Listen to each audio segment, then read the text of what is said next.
Nazdar, vítam ťa v novom videu. Tentokrát tu máme nôž, ktorý som dokončil práve včera. Jedná sa o nôž zo série, ktorú som nazval Craft. Pôvodne ich vyrábam o centimetra kratšie a z oceľ N690. Je to taká základná trieda, ktorú vyrábam do lesa, na polovačky. Tento konkrétne som vyrobil trocha inak. Predložil som čepel a je tam použitá oceľ Elmax v hrúbke 2,5 mm, teda túto v chrbáte má 2,5 mm, do špičky sa postupne stenšuje.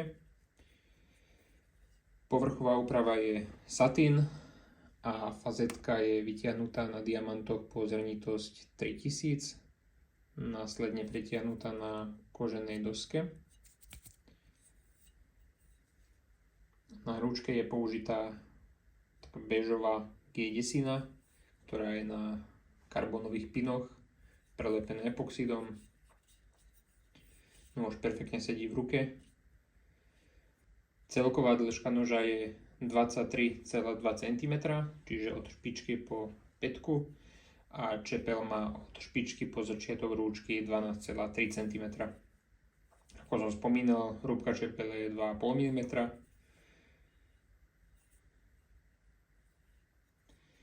K nožu je aj kožené púzdro, ktoré je ušité zo 4 mm hovädzej hladenice, čiernej farby, hnedé prešitie a jemné zdobenie. Vnútro je taktiež farbené a napustené paznechtovým olejom, aby ďalej nepríjmala vlhkosť a držalo svoj tvar. Zozadu máme slovenský znak, čiže vyrobené na Slovensku, logo a 2026, čiže rok, v ktorom bol vyrobený. Úchyt na opasok, klasická slučka.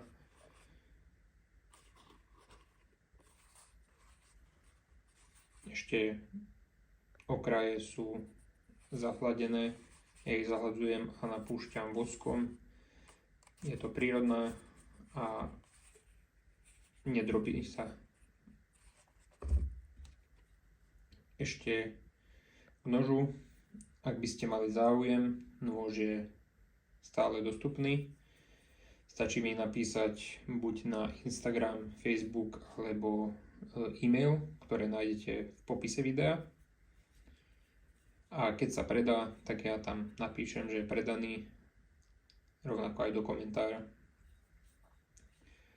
Ďakujem za pozretie a vidíme sa pri ďalšom videu.